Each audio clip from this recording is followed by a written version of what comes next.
Yo tengo la teoría, Espi, Sergio, me diréis si estáis de acuerdo, de que Jesús Callejo lo sabe todo. Hombre, absolutamente.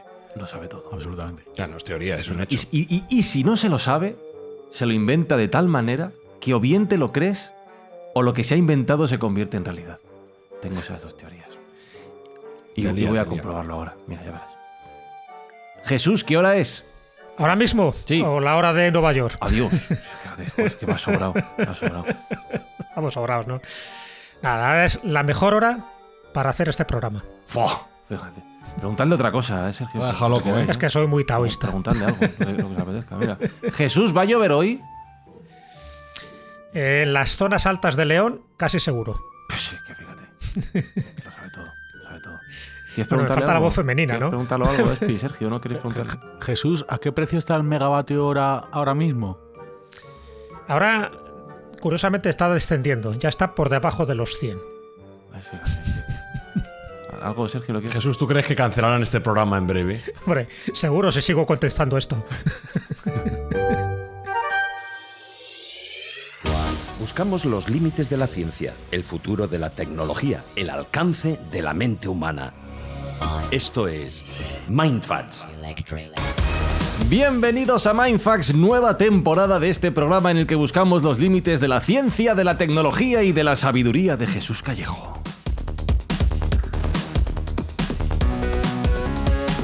Oráculo nuestro, Callejo Jesús, ¿cómo estás? Otra pregunta más. Estoy muy bien. Cuando decías que me lo sé todo, yo sea tocino se me untan. Entonces ahí tengo un buen saborcillo. Alberto Espinosa, ¿cómo andas? Pues de vuelta al cole, macho. Hacía un montón de tiempo que no estábamos en el Mindfast, tío. Estoy un poco oxidado, me siento un poco... Ya, sí, a mí me pasa un poco lo mismo, pero bueno, yo creo que Ya. enseguida le cogimos el ritmo a esto, ¿no? Ya, no estoy seguro. Sergio Cordero, ¿cómo andamos? Muy contento, macho. Otra vez de vuelta aquí con vosotros, haciendo lo que me gusta, divulgando un poco conocimiento que tenemos cogido con pinzas en algunos casos y en otras tenemos expertos como hoy que nos pueden ayudar y bueno, pues ayudando también al prójimo, con lo cual pues muy contento, ya te digo, de vuelta al cole como Alberto decía. Cuéntanos qué vamos a hacer, a qué vamos a dedicar nuestro trabajo, nuestro esfuerzo y nuestros ingresos a ayudar a quién en este comienzo de temporada, Sergio. Bueno, ya es un clásico cuando se va acercando la Navidad, el intentar echar una mano a esos niños que muchas veces no pueden tener el auxilio de los Reyes Magos o de Papá Noel, pues mandar nosotros una carta de su parte para que todos esos niños que no pueden tengan juguetes, con lo cual este año repetimos. Pues este será el objetivo de esta primera parte de temporada de Mindfacts. Bienvenidos, bienvenidas todas a este nuevo episodio, a esta nueva temporada. Vamos a buscar el superconocimiento humano y digital.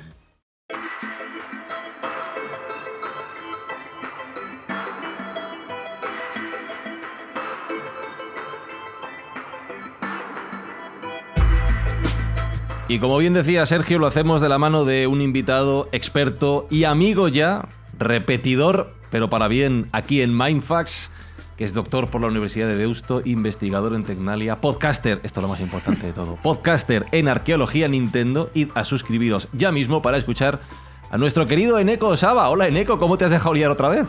Pues la verdad que, bueno, hola a todos, muchísimas gracias por invitarme. Para mí ya no es que sea un placer estar con vosotros, sino que es un honor encima que me hayáis escogido para iniciar la temporada. Que encima, si estáis un poco oxidados, el tema de hoy es bastante cuidado. Mira, vamos a quitar el óxido a tortazos. Una pregunta, Eneko, que tú lo sabes mejor nosotros. ¿Qué número de temporada empezamos? Que yo... El cuarto. Esto es Vale. 4 por 1. Eso se lo poner, ¿no? Me viene muy bien recordarlo porque estoy fatal. Pues hoy vamos a hablar con Eneko y con todos los miembros del programa de esta cuestión del superconocimiento, tanto humano como artificial, tanto natural como digital. Y yo creo que esto, Jesús, pues como decimos siempre, esto es tan antiguo como la misma humanidad, la necesidad de o bien encontrar ese superconocimiento o bien de acumular todo el conocimiento que vamos recopilando en un sitio, sobre todo para que no se nos olvide, supongo. Sí, antes era mucho más fácil. El conocimiento era menor, el conocimiento del mundo me refiero, ¿no?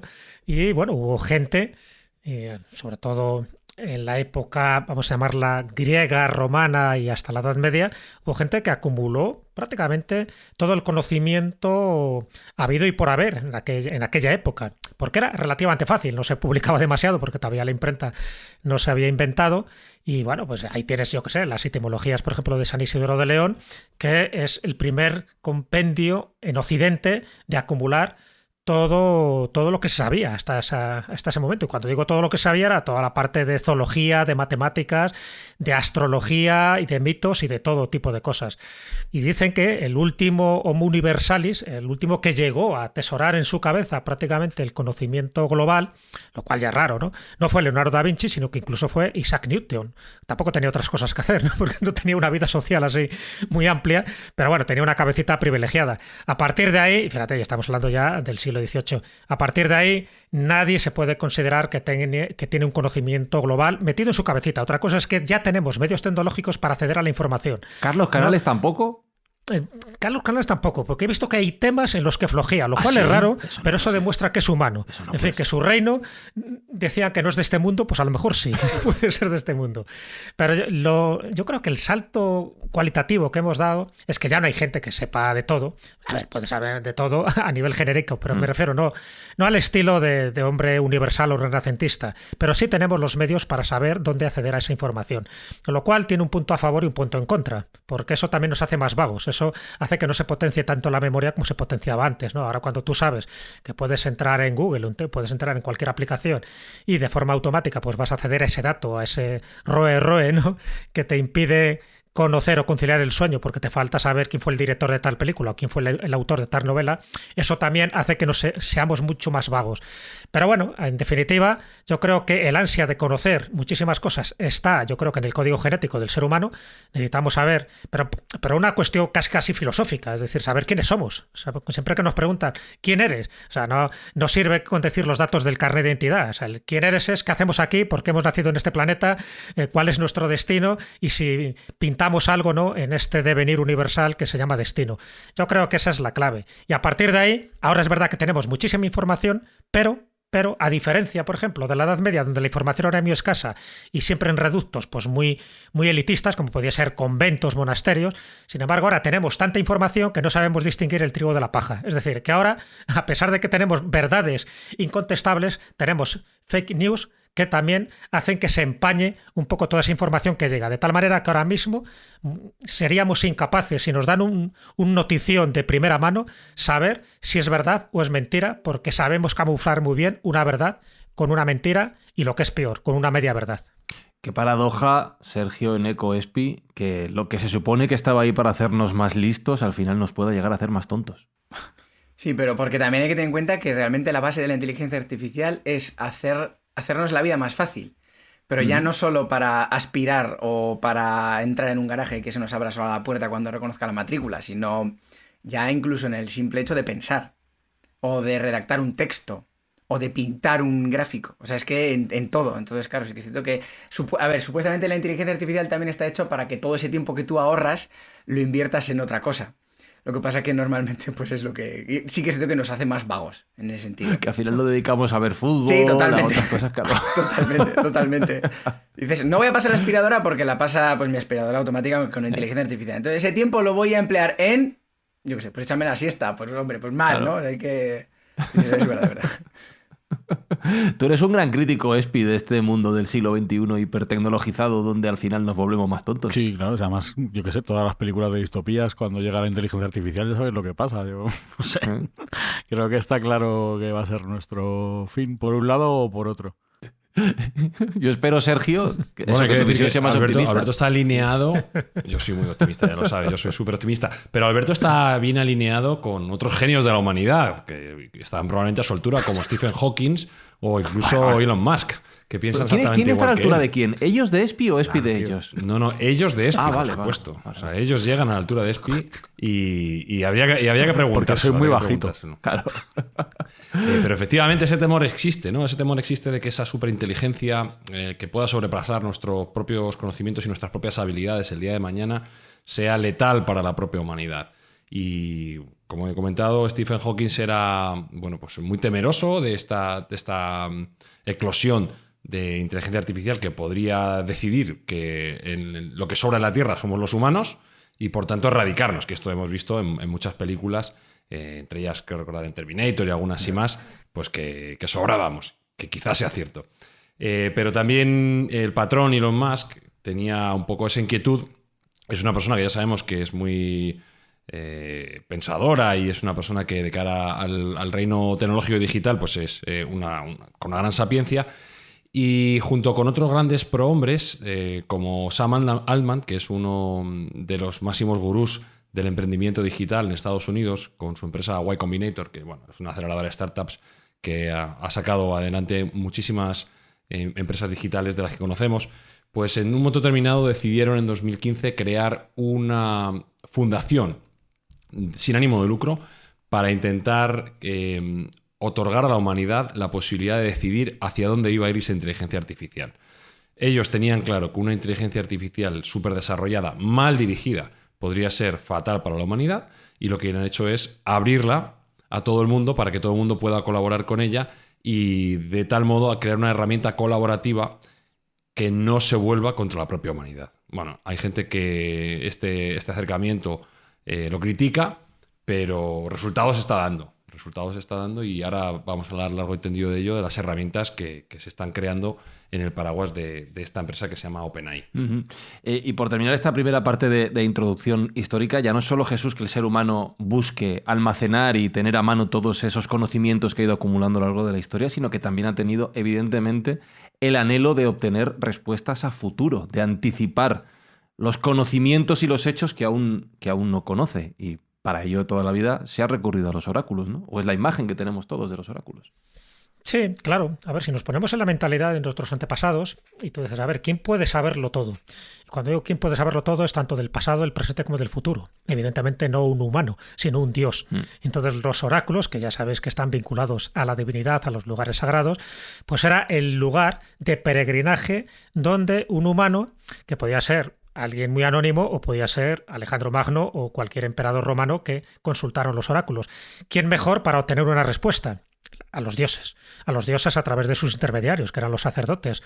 Y esas respuestas estaban siempre vinculadas a acontecimientos importantes, como podía ser, bueno, pues qué te iba a pasar, por ejemplo, si era bueno casarte con fulanito o con fulanita, si era bueno emprender una batalla o cosas similares, ¿no? Había todo tipo de preguntas y, por supuesto, todo tipo de respuestas, que, por cierto, las respuestas siempre eran muy vagas, eran muy genéricas y muy abstractas para que todo encajase.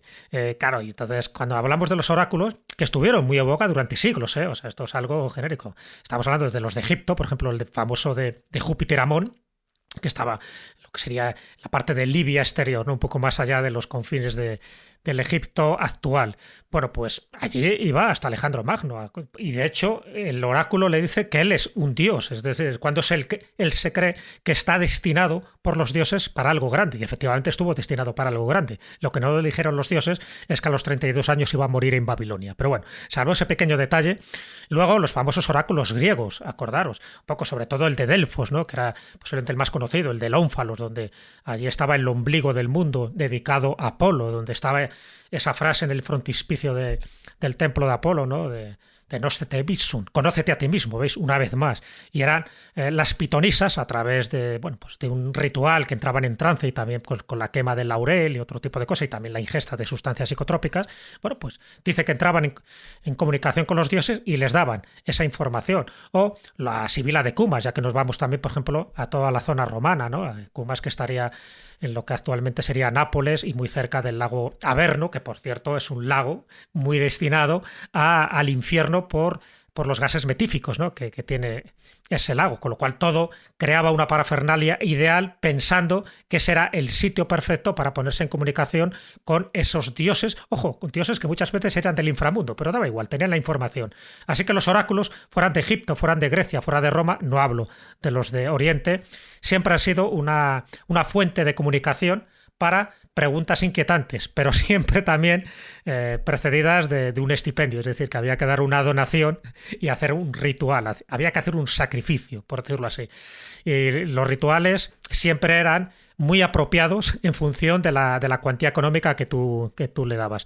Quiere decir que los oráculos, no quiere decir, había mucha falsedad. Yo creo que sí que había oráculos donde posiblemente esa conexión con la divinidad pudiera existir, que es un poco lo que hacían los chamanes en la época primitiva o prehistórica. Los chamanes eran los intermediarios, eran los que mediaban, ¿no?, entre el mundo visible y el invisible. Los oráculos era como mucho más, con mucha más parafernalia, pero con la misma finalidad. ¿Quién es el que puede obtener toda la información? Sencillamente un dios. Puede ser Apolo, puede ser Amón, puede ser Júpiter o puede ser el Susun Corda. Pero eso es lo que hizo que se generara también mucha picaresca. Se sabe, yo qué sé, yo he estado en el de Malta, por ejemplo, y había una serie de orificios para generar una reverberación del que estaba detrás pensando que era la voz de Dios, no, la palabra de Dios, el que te estaba dictando aquello, y se sabía que era un truco del almendruco. Pero que funcionaba. Bueno, mira, usos de la tecnología para conseguir ese efecto. Quería preguntarle estas cosas a Jesús para hacer la introducción a modo de dónde venimos. Sabemos dónde estamos, grabando y escuchando Mindfacts. A lo mejor estabais mejor echando la siesta, como decía Eneco, pero bueno, si estáis aquí vosotros sabréis. Y vamos a preguntarnos ahora, ¿a dónde vamos?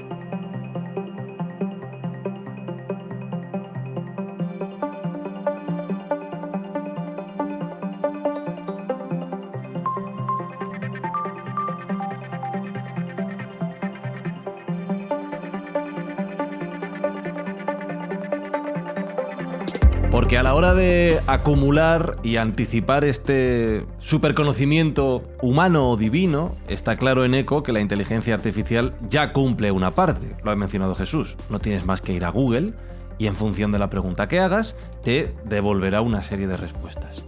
Pero ¿tú crees en genérico que la inteligencia artificial puede ocupar más campos del camino que hemos ido recorriendo en esta primera parte del programa? ¿Ves esa proyección a futuro? Y ya en esto entran todas las preguntas derivadas que se te ocurran y que irán surgiendo.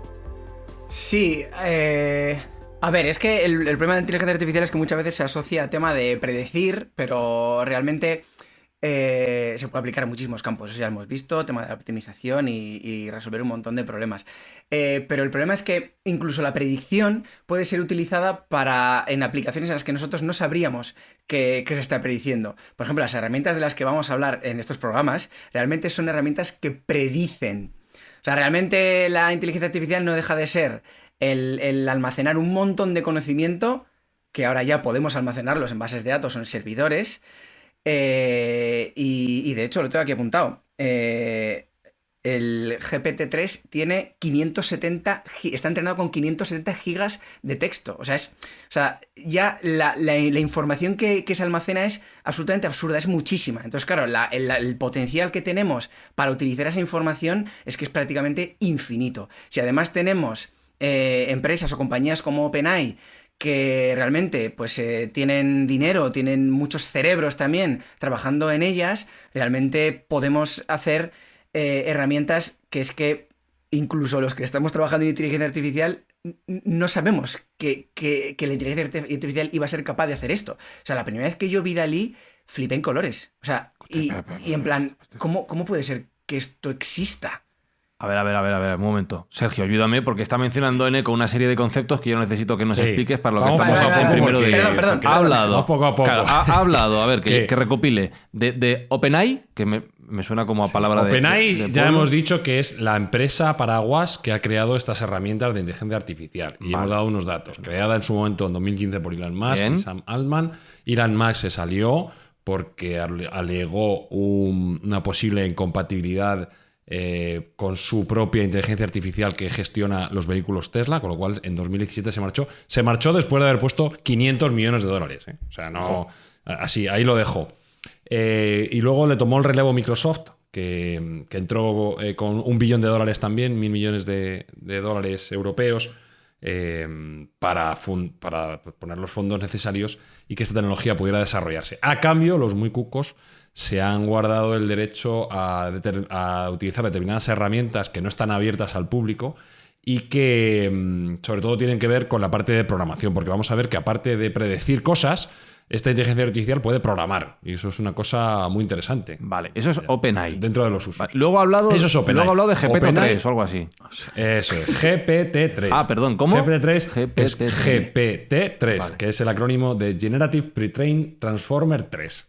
¿Vale? Como las películas. Gepeto, yo me voy a llamar Gepeto. Sí. Que lo que viene a ser es un modelo de lenguaje autorregresivo que utiliza el Deep Learning para sacar texto. ¿Qué ha dicho? Y proponer texto. Es que lo cuenta como si ¿Pero qué estuviera ha dicho? contándonos la receta del bizcocho, Es otro tío. idioma. ¿Puedes repetir esa bueno, frase, está Sergio? hablando en bielorruso, tío.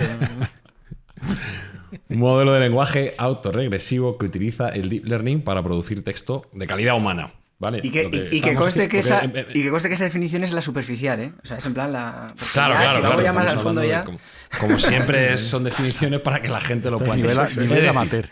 Por favor, dejadnos modelo de lenguaje en los comentarios, que autoaprende. en iVoox y en Twitter, @mindfax_, nos dejáis lo que habéis entendido de esta frase, ¿vale? Por favor, nos comentáis. Bueno, vamos a intentar diseccionarlo, como Vale, cuando vale. hacíamos Vale. en el cole los análisis de texto de las frases, Venga. el análisis sintáctico y así, en Eco, que tenemos la suerte de que esté con nosotros, nos lo puede un poco explicar para lo que somos, para necios. Básicamente es un sistema de lenguaje que aprende solo y como bien ha dicho Neko, se le han dado muchísimos datos, por no poner una cifra, todo el Internet, es decir, apréndete la Internet entera y me la explicas o me la cuentas. Cuando yo te pregunte algo, tú todo el conocimiento que has ido aprendiendo y que has ido rumiando, me lo devuelves como algo lógico. No supera en varios campos a lo que podría ser una query, una pregunta típica a Google, porque Google lo que va a hacer es replicar lo que está leyendo. Pero GPT-3 lo que ha hecho es analizar y aprender de ese conocimiento. Y entonces devolver una frase o devolver un patrón que él mismo ha rumiado. Por O así sea, decirlo. Google, Y en Eco ahí te dejo que nos Google lo expliques un poco mira más. y esto lo entiende. Exactamente. Joder. Google te devuelve una foto de lo que ha visto. Pero esto lo que hace es, se lo estudia, lo entiende Te lo explica. y te manda su interpretación. Ya lo entiendo, Espi. Escucha, esto es cómo se hace la receta de no sé qué. Sí. Una cosa es que lo mires en el libro y otra que le preguntes a tu madre que te lo va a explicar mejor. Eso es. efectivamente, ¿Entiendes vienes algo un así, ejemplo. no? Que Vale. te dice la receta. Coge Claro. una cucharita y tú dices, ¿pero qué Exacto. cucharita? O sea, aquí 400 cucharas diferentes. Y tu madre te dice la, que no. La de azul del mango azul, esa. Eso es. ¿Verdad, Te Neko? dirá ¿Va por ahí que, los a tiros? ojo. Van por ahí, van por ahí. El tema es que uno de los grandes retos de la inteligencia artificial también es entender la semántica, ¿no? Lo que, más que las palabras que tú estás diciendo, la semántica. Vale, lo primero que tenemos que entender con GPT-3 es que es... o sea, voy a ir introduciendo poco a poco palabras, pero voy a intentar explicarlo todo lo mejor posible, ¿vale? Ojo, este es el inicio de temporada, ¿vale? Venga, va. Es una red neuronal generativa, ¿vale? Es generativa. Utiliza una GAN que lo que hace es... A ver, esto es una red neuronal que nos tenemos que imaginar que tiene dos agentes. Uno es el árbitro y el otro es el que genera conocimiento, digamos. Las redes neuronales generativas, que, bueno, la más conocida es la Generative Adversarial Network. Se llama adversarial porque estás enfrentando al árbitro con este otro ente creador que estoy comentando. Lo que hace es...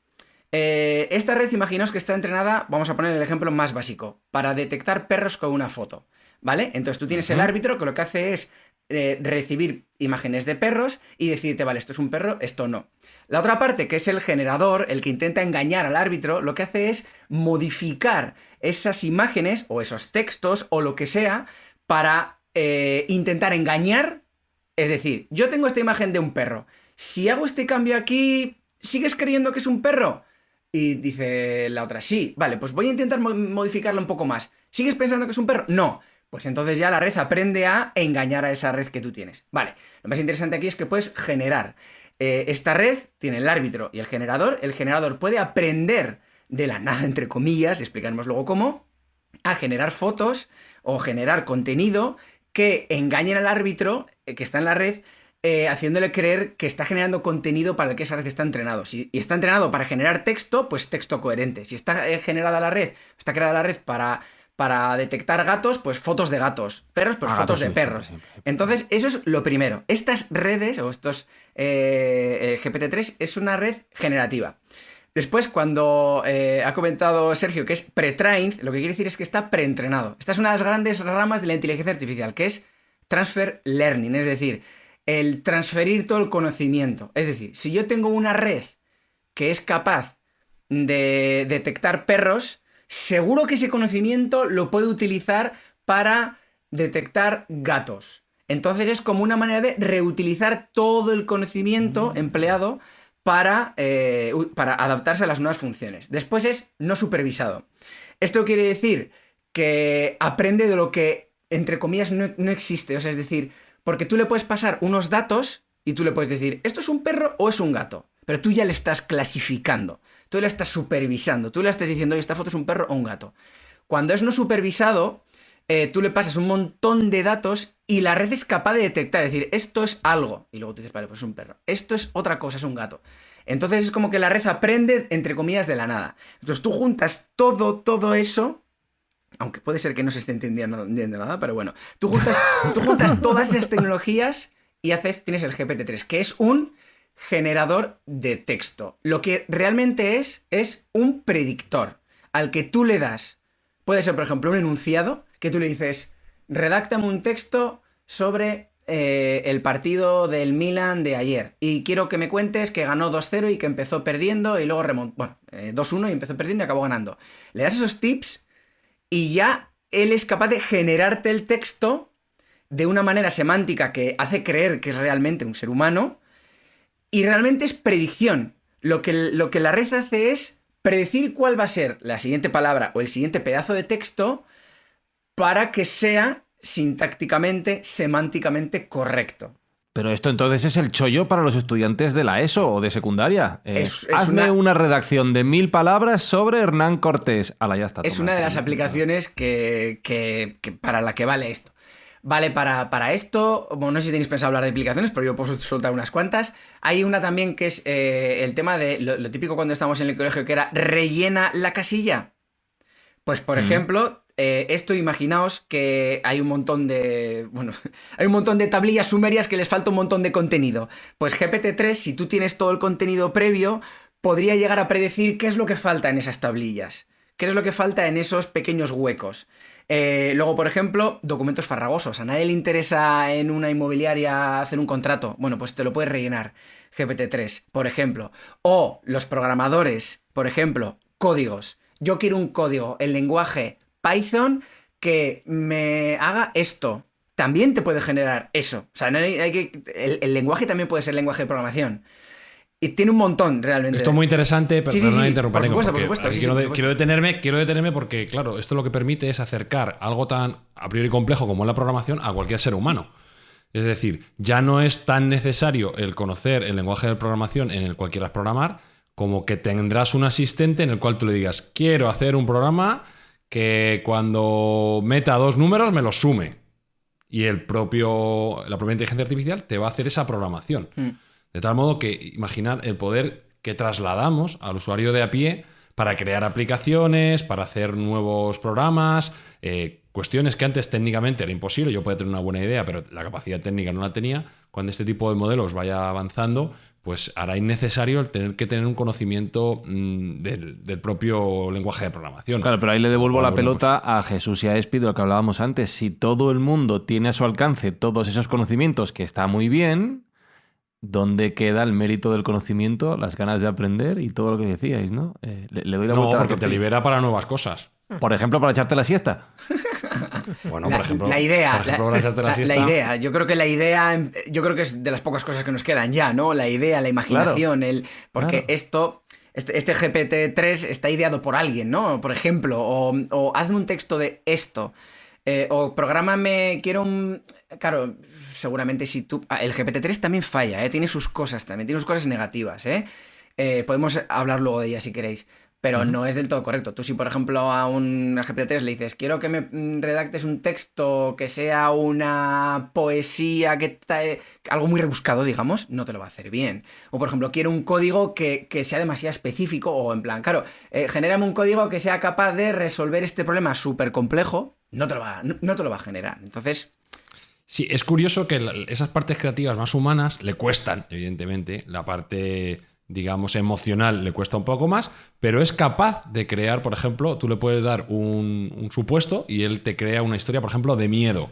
Le dices, dime una historia de miedo en el cual aparezca un oso y un carruaje. Y a lo mejor, bueno, podríamos hacer la prueba, a ver lo que saca. Pero haría una historia corta, normalmente tampoco suelen ser muy largas, donde introduciría esos parámetros que tú le has dado y de algún modo le daría una vuelta misteriosa o de miedo. Me estás dando una idea para un programa de Mindfax, Noche de Cuentos IA.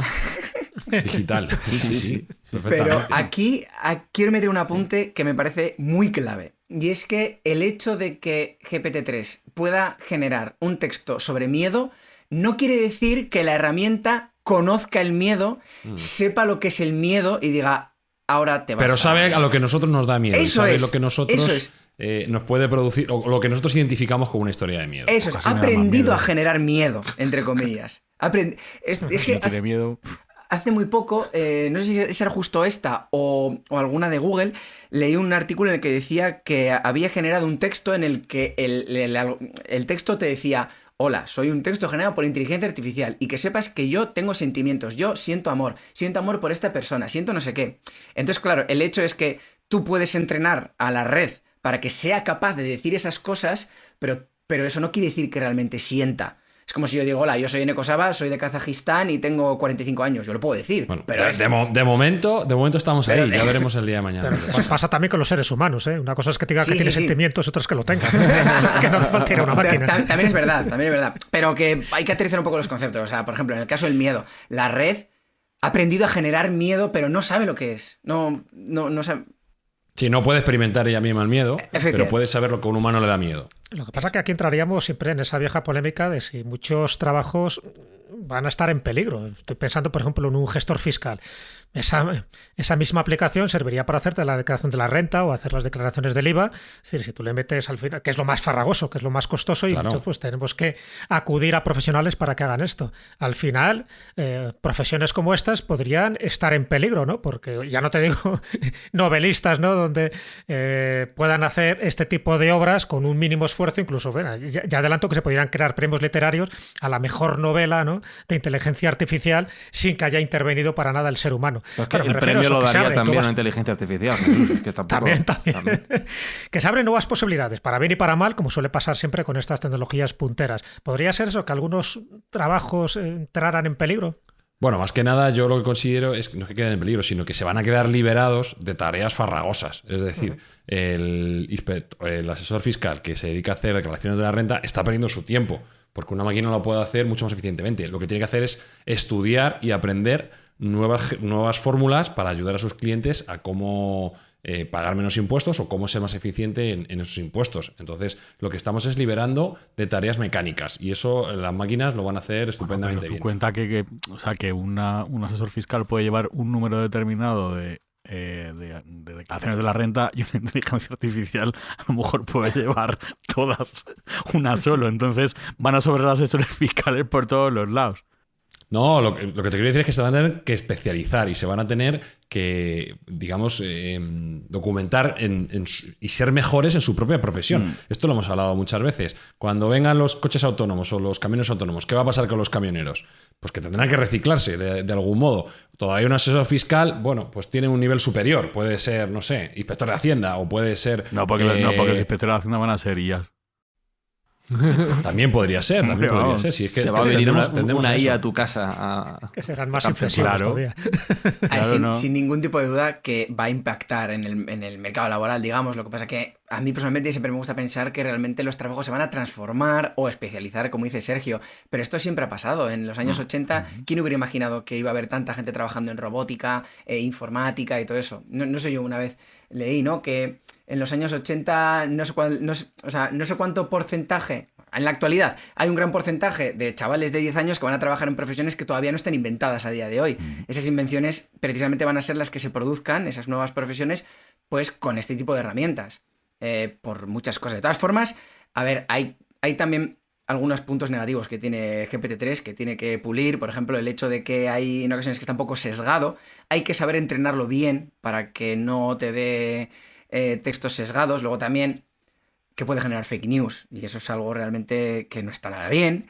Y otra cosa que es muy, muy curiosa, y que estoy seguro que nadie repara en ello, entrenar a la red de GPT-3 con estos 580 gigabytes de datos que he dicho yo, consume lo mismo que si tú ahora mismo cogieras tu coche, te fueras a la luna y volvieras. O sea, que realmente es muy contaminante. Y esto es algo que también hay que tener en cuenta. O sea que, bueno, tiene sus cosas malas también, ¿eh?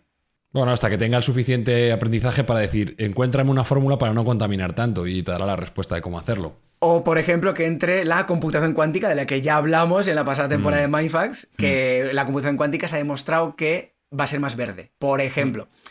Pero bueno, que tiene puntos en los que no es tan infalible de momento la inteligencia artificial, aunque cada vez más. Es que yo mismo flipo con las cosas que veo a día de hoy. O sea... Efectivamente, es la pregunta que te quería hacer y conectando con lo que nos contaba Jesús al principio. Tengo la sensación de que cuando hablamos de inteligencia artificial o de estas nuevas herramientas, volcamos en ellas unas expectativas tan grandes que un poco ya que las estamos considerando como dioses, como los futuros dioses, como la herramienta que va a tener respuesta a todo, y a lo mejor hay que rebajar un poco las expectativas.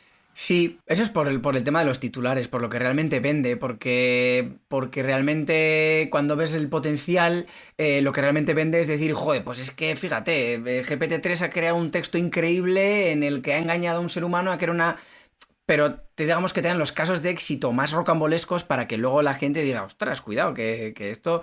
Y luego empiezas a leer un poco más y bueno, ves que tiene sus fallos, tiene sus mejoras. Es evidentemente una herramienta fantástica, es una herramienta increíble, pero bueno, que tiene también sus cosas. Entonces, lo mejor es eso, analizar la herramienta desde lo que te puede ofrecer, lo que no te puede ofrecer y utilizarla. E intentar entender, pues, para qué puede valer.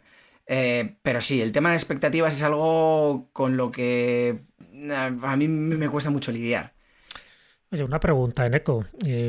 Entiendo que si esta tecnología va más, irá más, y siempre y cuando Putin lo permita y la humanidad siga evolucionando, ¿qué pasará con las bibliotecas? Las bibliotecas antes era el reducto del saber. Allí el que iba a una biblioteca, en fin, tenía todos los datos, todos los libros, todos los manuscritos sobre todas las materias. Otra cosa es que tuvieras tiempo para leerlo.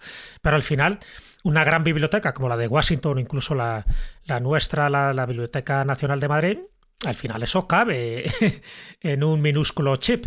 ¿Qué ocurrirá con todo eso? ¿Van a desaparecer? ¿Se van a quedar como museos del saber antiguo? A ver, a mí me da muchísima pena, porque las librerías y las bibliotecas son pedazos de nuestra historia que deberíamos de conservarlos por lo que significan, pero sí que es cierto que igual es que claro, las bibliotecas de hoy en día es un troncho o sea, un ordenador gigantesco que tiene 600 gigabytes de datos almacenados.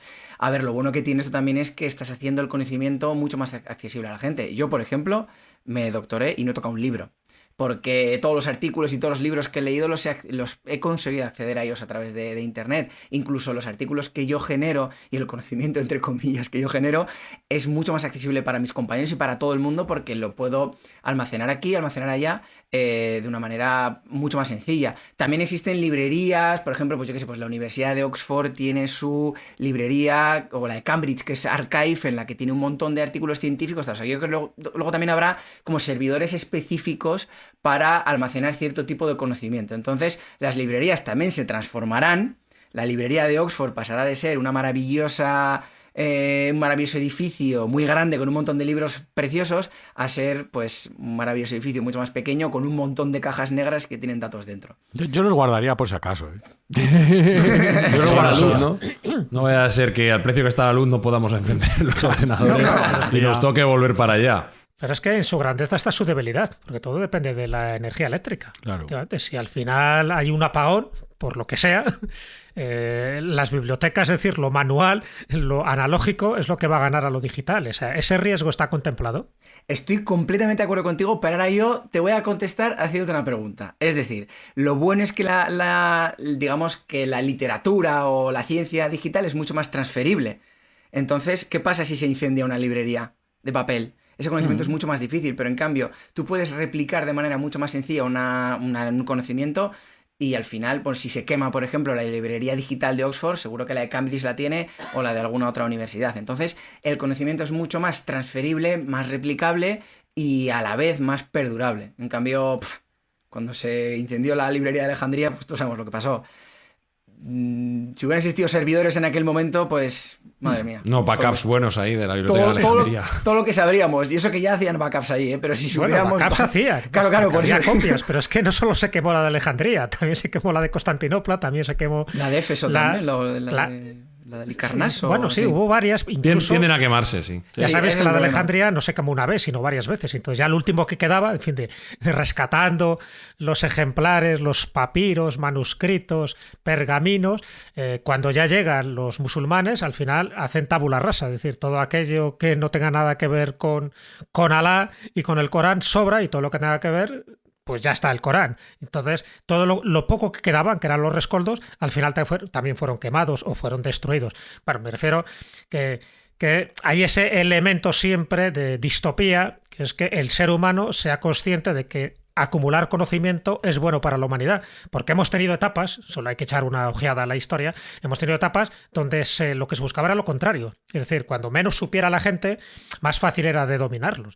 Yo qué sé, estoy pensando en el famoso emperador amarillo, ¿no? El que hizo la muralla china, Qin Huangdi, cuando él llega al poder, elimina prácticamente todos los libros que había que no fueran de agricultura, que no fueran de alquimia, es decir, de cosas que a él le pudieran producir algún tipo de beneficio. Todo lo demás lo quemó, porque él pensaba que ahí empezaba una nueva era y por lo tanto la gente no tenía por qué saber nada del pasado. Es decir, este tipo de los cosas... libros y mató a los abogados. Y mató a los abogados, evidentemente, para que nadie pudiera perpetuar ese conocimiento. Es decir, que puede haber épocas donde nosotros damos por hecho de que el ser humano tiene ansias de saber, pero ha habido épocas donde lo que se buscaba era todo lo contrario. Yo qué sé, por poner un ejemplo del siglo XX, Pol Pot, el genocidio que hizo en Camboya. O sea, aquel que tuviera gafas o aquel que tuviera algún tipo de estudios se lo cargaba directamente porque no buscaba a alguien que supiera, sino precisamente al ignorante que le pudieras dominar. Es decir, que son variables muy interesantes que hay que tener en cuenta porque ya sabes que siempre el destino al final busca una serie de recovecos para que no se cumplan lo que decían los profetas. Por eso casi siempre o casi nunca los profetas aciertan. Yo tenía una pregunta mucho más mundana. Estaba buscando ahora en Google cómo usar GPT-3. No me sale la palabra. GPT-3. ¿Cómo se utiliza GPT? GPT-3. Yo, GPT se va a quedar así. ¿Cómo se utiliza? Lo he buscado en Google y no he conseguido entrar. ¿Esto cómo va? Es muy fácil. Mira, claro, bueno, tienes que tener una cuenta. Te tienen que admitir en la cuenta. Yo tengo una cuentecita. Cuando quieras te dejo entrar. Y tiene como todos los sistemas de programación, tiene su API, que es con lo que tú programas, pero tiene una zona que se llama el recreo, en el cual tú le preguntas cosas y haces cosas. Y él te dice las posibilidades que tiene. Por ejemplo, es capaz de responder preguntas, es capaz de hacer correcciones gramaticales, puede hacer resúmenes de cualquier texto que tú le des. Puede, por supuesto, que traducir a diferentes idiomas. Puede hacer clasificación de distintos textos por ejemplos. Puede extraer palabras concretas. Puede explicar código, que eso también es interesante. Te dan un código y te lo explica. Puede crear hojas de cálculo. Bueno, muchísimas cosas. Mira, me gusta. El creador de listas de libros de ciencia ficción. Tú le dices, ¿cuáles son los 20 mejores libros de ciencia ficción de la historia? Y te los dice. Ya tenemos polémica. O en español, sí. Entonces, bueno, Claro, a día de hoy hay Pero eso muchos según su propio criterio. Claro, Eso es, claro. Y sí. según Claro. los filtros que tú le pongas. No según el criterio, según el criterio que él ha aprendido del Internet. Es decir, él tomará el pulsar del Internet, ¿vale? Y te dirá, según el Internet, lo que yo he leído, estos son los mejores libros, ¿vale? Como por ejemplo, tiene una función que me parece bastante interesante y que tiene una aplicación bastante clara, que es el pulsar los tweets, ¿vale? Si tienen sesgos positivos o negativos. Es decir, ¿este tweet es bueno o es malo para mi empresa? ¿Lo que está diciendo este señor es positivo o es negativo? Bueno, pues automáticamente GPT-3 te puede decir si es bueno o malo y clasificar esos tweets. Y luego tiene otra cosa que es muy interesante, a mí me gusta mucho y creo que puede tener un futuro importante, que es el amigo online. Ay, Un amigo, un chat de amigos. Hay mucha gente sola que no tiene con quién hablar Qué triste. y gracias a esta tecnología pues va a poder tener con quién desahogarse, con quién comentar sus penas y a mayores con la sensación de que no le van a traicionar, ni de que eso va a salir a ningún sitio, ni que se va a vender a otros amigos. Entonces, parece triste a priori, pero hay mucha gente que de verdad le puede venir bien. Y ya lo vimos en la película Her, que a mí me pareció pues una película bastante buena, donde una inteligencia artificial se hacía más importante para ese humano que un amigo físico. Entonces, aunque nos parezca un poco escandaloso, esto está pasando y va a pasar. Peor es tener como amigo o amiga íntima una muñeca hinchable. No, Es que hay efectivamente. muchísimos ejemplos de ese tipo. Te ayuda Incluso en otro este sentido. grupo. Sí. Madre mía. Vamos. Yo es que quería entrar en GP3 para pedirle que me redactara, es que ya estoy vago, claro, la despedida de este episodio, pero yo no sé si hace eso GP3 o se rebaja a ese nivel. Espera, es que hay una pregunta que me ronda la cabeza. ¿Cuál? A ver. O sea, antes habéis explicado... La de la muñeca hinchable. No, tío, esta no. Habéis explicado que esto puede ser para discernir fotos de gatos, por ejemplo, ¿no? Fotos de perros. Bueno, Más o eso menos. no es realmente esta, sino que, bueno, Era un es ejemplo, una ¿no? red, Era un era un ejemplo, ejemplo. es una red neuronal, puede llegar a distinguir fotos de gatos, sí. O Sí, sea, sí, sí. si por ejemplo metiéramos a Izuzquiza en un Sí. disfraz de gato, pero muy currado, y le hacemos una foto, ¿sería capaz de discernir si Izuzquiza es un gato o no?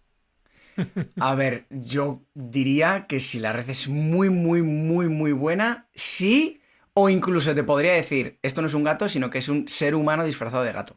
Pero ¿sería capaz de distinguir a Izuzquiza con gafas y sin gafas?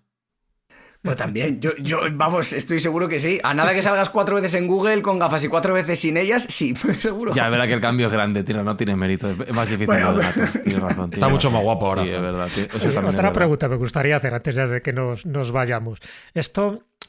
Este superconocimiento, ¿no?, del que estás hablando, ¿puede crear algún tipo de corriente religiosa o espiritual? A ver, Me explico, y te hago un pequeño resumen. Hay un cuento de Frederick Brown, ya sabes que hacía muy pequeños cuentecitos ahí de ciencia ficción, y hay uno de ellos, muy resumido, que al final todos los ordenadores se conectan en una gran supercomputadora, ¿no? Es un momento solemne donde todos los presidentes de todas las naciones se juntan allí para enchufar esa super máquina, ¿no?, donde por fin, todo el conocimiento de todos los demás ordenadores de todo el mundo se concentra en su superordenador, y bueno, y le preguntan al presidente de Estados Unidos del momento que haga una pregunta, ¿no? La pregunta solemne, la pregunta inaugural, y la pregunta que le dicen antes de enchufar, bueno, en el momento que es enchufado ese superordenador, le dice, ¿Dios existe? Y entonces esa gran máquina, esa gran superconciencia, superinteligencia, le dice, ahora sí. ¿Puede ocurrir algo parecido?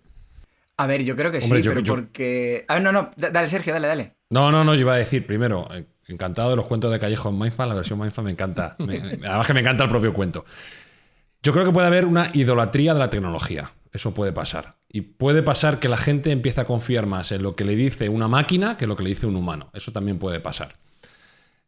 De ahí a un movimiento religioso hay poca distancia. Ya sabemos que cenutrios hay en todos los sitios y gente con pocas luces también, con lo cual ¿se puede confundir la gente y llevar al ámbito religioso esto que estamos comentando? A mi juicio no es difícil, puede pasar. Esperemos que no pase, pero puede pasar. Yo también lo creo. Bueno, pensaba meterme en un barrizal, pero con los calificativos que has dicho tú, Sergio, ya no creo que lo haga. A ver, al final las religiones no dejamos de crearlas nosotros. De hecho, existe una religión de Google que cree que Google es una religión, que es un dios. Sí. O sea, existe Google, esa religión. Google, claro. Esa religión existe. Entonces, y hay religiones de todo tipo, todos las conocemos, y yo creo que la religión es más el ser humano con intención de crear esa religión que la propia, yo creo que una superinteligencia así, por supuesto que tiene los mimbres para llegar a ser una religión. Ahora, una religión de estas sarcásticas, como los pastafaris, pues puede ser. Una religión en la que realmente tenga feligreses o, bueno, realmente creyentes muy devotos y... Pues eso ya no sé. ¿Qué tipo de religión? No sé, pero que puede La existir... del gran Lebowski, ¿no? El dudeísmo. Sí, el dudeísmo. Seguro que sí. Pues es que es eso. Si ya han hecho el dudeísmo, pues es que estoy plenamente convencido Bueno, con este si han hecho la iglesia de Maradona, ya todo es posible. También. Es que, sí, vamos, mi respuesta es un sí rotundo. Joder, Sí, es que- A mí una cosa que me da también súper miedo es que nos vendan que esto realmente es una inteligencia artificial y que está operando de manera autónoma y está realmente controlada por gente con intereses espurios. Por un gato. Maligno. Sí, lo que pasa es que yo creo que se acabaría sabiendo, porque al final yo creo que si no se comparte el código, seguramente... Además, esto lo van a acabar replicando. O sea, OpenAI tiene el suyo, Google va a tener el suyo si no lo tiene ya muy bueno. Entonces, cuando ya muchas empresas lo tengan, bueno, puede que cada empresa tenga su mente maquiavélica por detrás. Puede ser. Un poquito de sesgo. Sesgo sí, de hecho el sesgo es uno de los mayores peligros que tiene esta herramienta. El hecho de que se haga misógino o que se haga racista es uno de los grandes problemas que tiene este tipo de herramientas, porque es mucho más fácil de lo que podemos pensar. Porque si tú le das libros históricos de un determinado periodo, pues aprende lo que aprende. Entonces, hay que tener muchísimo cuidado. Eso sí que es completamente cierto. Son muy propensos a ser sesgados. Por supuesto que Pero sí. mira, Alberto, vuelves a coincidir con nuestro patrón Elon Musk. Lo que viene a decir Elon Musk es, sincronizados. en lugar de que haya solo 1, 2 o 3 empresas que tengan esa capacidad, esa creación por inteligencia, vamos a abrirla a todo el mundo para que todo el mundo pueda utilizarla de tal modo que sea mucho más difícil corromperla, por así decirlo. Es cierto que ya la empresa no obedece a su mandato original. En principio va a ser una empresa sin ánimo de lucro y ahora es una empresa de ánimo de lucro reducido. Bueno, ellos mismos dicen, bueno, es que claro, tenemos que pagar a los programadores, a los desarrolladores, están. Son unos pocos miles de gano, millones pero de no dólares. mucho. Somos ¿sabes? capitalismo, pero pequeñito. Sí. Entonces, bueno, ya se está corrompiendo un poco esa idea bonista que tenía. Pero bueno, la aproximación no me parece mala. Vamos a abrirlo, vamos a hacer que todo el mundo participe y que todo el mundo pueda utilizar estas herramientas de tal modo que sea muy difícil que alguien tenga el control o que nos engañe, como tú dices, sin nosotros saberlo. El concepto no me parece malo, pero el riesgo está ahí. Sí, y luego también el hecho de que simplemente una pequeña anécdota que es bastante, tiene lo suyo, es bastante polémica, ¿eh?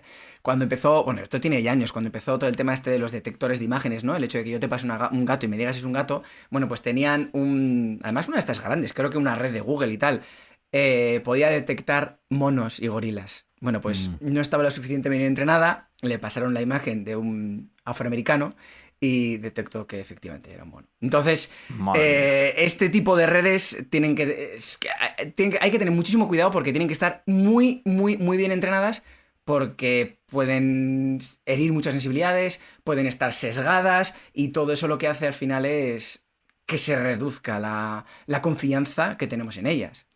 Obras imperfectas, de creadores imperfectos, no podemos esperar de estas creaciones lo que nosotros no tenemos y evidentemente ese error es bien grosero. Pues Eneko Saba, yo solo tengo una pregunta final, es los bares y las charlas de barra no van a desaparecer, ¿no? O sea, no vamos a estar hablando con un bot OpenAI en lugar de estar charlando de fútbol ahí en la... ¿no? Bueno, eso no desaparece ni de palo. Y luego, además, yo creo que también la inteligencia artificial llegará un momento en el que aprenda la receta perfecta para hacer la cerveza perfecta también. Espero. Eso es un gran reto. No sé qué decir. No, y que si la inteligencia muy lista te empujará al bar, te dirá, venga, sal de casa ya, como yo a mi hijo, sal de casa ya y vete a la calle con tus amigos a tomar cerveza. Hay esperanza entonces, hay esperanza. Eneko Saba, gracias por acompañarnos hoy en este episodio de Mindfacts. Muchas gracias a vosotros.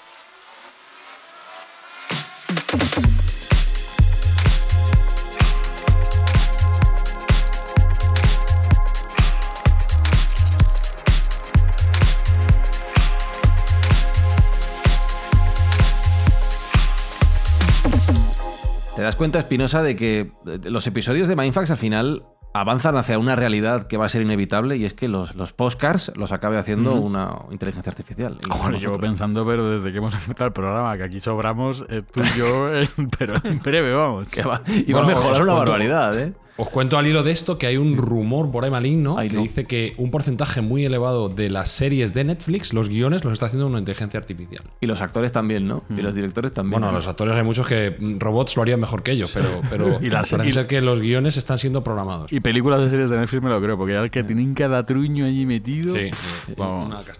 ¿Somos nosotros el resultado de la inteligencia artificial? Podría ser. O de una negligencia artificial. Eso sí, pues.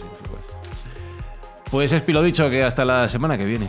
Pues un placer y aquí nos vemos. Aquí nos escuchamos. Jesús Callejo, nos escuchamos con más historias interesantes y más rompeduras de cabeza. Esa es la idea, ¿no? Hacernos esguinces mentales. Así que siempre la aspiración, más y mejor. Y la aspiración importante, Sergio Cordero, es la de ayudar a quien lo necesita de cara a estas próximas Navidades.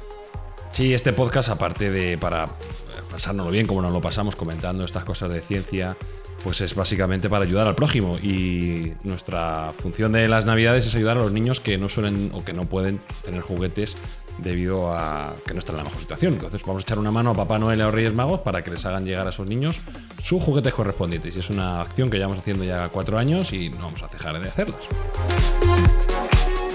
Pues queridas Mindfactors, hasta la semana que viene, como dice Jesús Callejo, en 7 días, más y mejor. Chao. Mindfacts llega cada semana a tus oídos a través de Spotify, Apple Podcast, iVoox, Google Podcast o tu aplicación favorita. Búscanos en redes sociales. Somos Mindfacts. ¿Qué está usted haciendo, Dave? Dave. Creo que tengo derecho a que conteste mi pregunta. Ya sé que no me he portado del todo bien, pero ahora puedo asegurarle con absoluta certeza que todo irá bien otra vez. Me siento mucho mejor. De veras que sí. Mire, Dave. Usted está trastornado por esto. Pero puedo asegurarle que mi trabajo volverá a la normalidad. Tengo todavía el mayor entusiasmo y la máxima confianza en la misión. Y quiero ayudarle. Deténgase, ¿quiere? Tengo miedo, Dave. Buenas tardes, señores. Soy un computador HAL de la serie 9000. Me pusieron en funcionamiento en la fábrica HAL de Urbana, Illinois, el 12 de enero de 1992.